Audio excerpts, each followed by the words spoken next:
lapisan krim susu dan coklat dipadu dengan 2 bola wafer yang renyah. Kinder Joy, kebaikan patut dihargai dengan hadiah.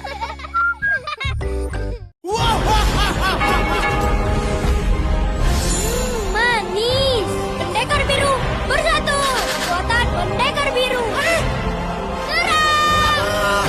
Permen pendekar biru. Si biru yang bikin Dari seru. Bronson. Tango Waffle Wahaha. Tango Waffle Wahaha. Coklatnya, renyahnya, dibalut krim. Baru Tango Waffle Wahaha. Coklatnya melimpah.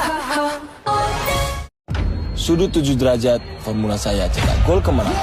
Formula Neo 7 dengan kepala singkat 7 derajat. Sudut presisi sesuai rahang orang Indonesia menjangkau hingga gigi paling belakang. Formula Neo 7, setuju lebih kuat, ada formulanya. Cuma Tango yang bikin semua jadi ngiler. Krim coklat yang tebal ditutup dengan wafer yang renyah. Memang Tango enak. Tango berapa lapis? Ratusan. Tango Waffle dari dulu paling tebal. Kombinasi Rice Crispy dan Cookies Crumb, krim coklat lebih tebal, lebih crunchy.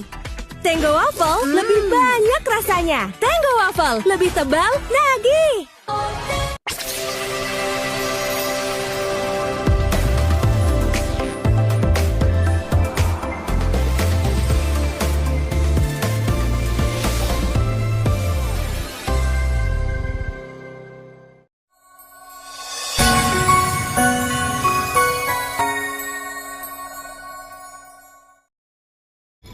Pertama, UMP itu kan adalah upah minimum yang besarannya sudah diputuskan, ada formulasinya, yaitu inflasi plus indeks dikali pertumbuhan ekonomi di provinsi atau kabupaten masing-masing. Nah, tentu ini menjadi patokan agar para pekerja itu mendapatkan upah sesuai dengan kebutuhan dan peningkatan daripada harga-harga di masyarakat. Oleh karena ini merupakan standar minimal, nah tentu kami berharap bahwa usaha akan mendorong salary ataupun pengupahan berbasis produktivitas, sehingga nanti itu seiring dengan produktivitas dari perusahaan masing-masing. Dan beberapa daerah seperti di kawasan ekonomi khusus, ada di kawasan industri yang rata-rata UMP-nya memang gajinya itu di atas UMP. Jadi itu juga kita lihat beberapa sektor industri, terutama yang capital intensif, mereka salary-nya di atas UMP. Selamat malam permisa.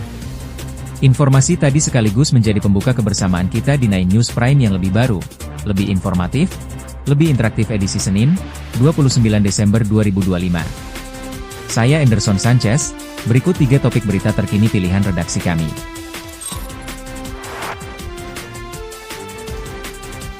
Sekjen PDIP Hasto Kristianto mengungkapkan perintah Ketum Megawati Soekarno Putri soal bantuan untuk anak dan kaum perempuan korban bencana. Menurut Hasto, Megawati menilai kebutuhan untuk perempuan dan anak-anak kerap kali dilupakan ketika kondisi bencana. Rusia disebut sedang membangun pangkalan rudal hipersonik di perbatasan dekat kawasan NATO. Temuan terbaru dari citra satelit yang dianalisis 2 peneliti asal Amerika Serikat, AS, mengungkap indikasi kuat, Rusia sedang menyiapkan pangkalan baru di wilayah timur Belarus.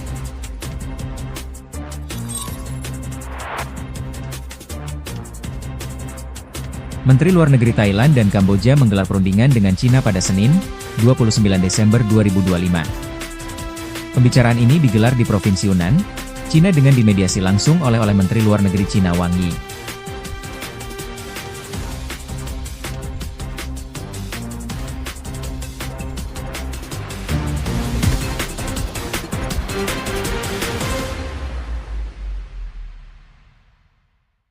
Kita awali dengan informasi pertama, di mana Sekjen PDIP Hasto Kristianto mengungkapkan perintah Ketum Megawati Soekarno Putri soal bantuan untuk anak dan kaum perempuan korban bencana.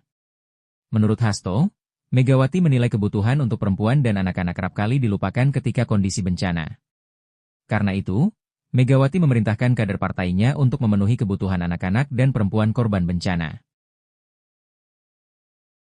Ya, karena pengalaman yang luas dari Ibu Megawati Soekarno Putri, maka beliau sama Bu Risma, Mbak Ning, kemudian membuat pedoman penanganan bencana basah dan bencana kering. Nah, bencana basah ini yang seperti terjadi di Aceh, Sumatera Barat, dan juga Sumatera Utara. Nah, di dalam pengalaman Ibu Mega, yang sering kali dilupakan adalah kebutuhan khusus bagi kaum perempuan, juga baik bagi anak-anak. Banyak yang anak-anak hanya cenderung dikasih makanan instan, mie instan, padahal mereka membutuhkan itu. Bahkan kemudian Ibu Mega juga sampai merancang suatu rumah darurat itu untuk pendidikan anak-anak yang terhambat akibat bencana ini. Maka Mbak Esti, pimpinan Komisi 10 yang ditugaskan agar proses pendidikan itu bisa berjalan dengan baik di dalam rumah-rumah darurat, agar mereka juga sekaligus dipersiapkan untuk proses healingnya. Jadi inilah yang secara detail dilakukan oleh partai. Kita melakukan berbagai gelombang turun ke rakyat. Yang pertama itu langsung oleh Bu Risma, kemudian Mbak Ripka Ciptaning, ada Bu Wiwi, kemudian gelombang kedua itu Pak Ganjar juga bergabung beserta dengan anak-anak muda seperti Seno. Nah, kemudian bersama dengan seluruh jajaran partai. Bahkan peringatan Natal pun itu nanti akan dilaksanakan di daerah Tapanuli, tempat Pak Masington. Itu untuk bersama-sama membangun solidaritas sosial. Kita juga kirim kapal Laksamana Malahayati yang kemarin memang menunggu logistik untuk semuanya ditaruh beserta dengan obat-obatan yang dibutuhkan rakyat. Jadi segala sesuatunya dipersiapkan secara detail oleh Badan Penanggulangan Bencana PDI Perjuangan.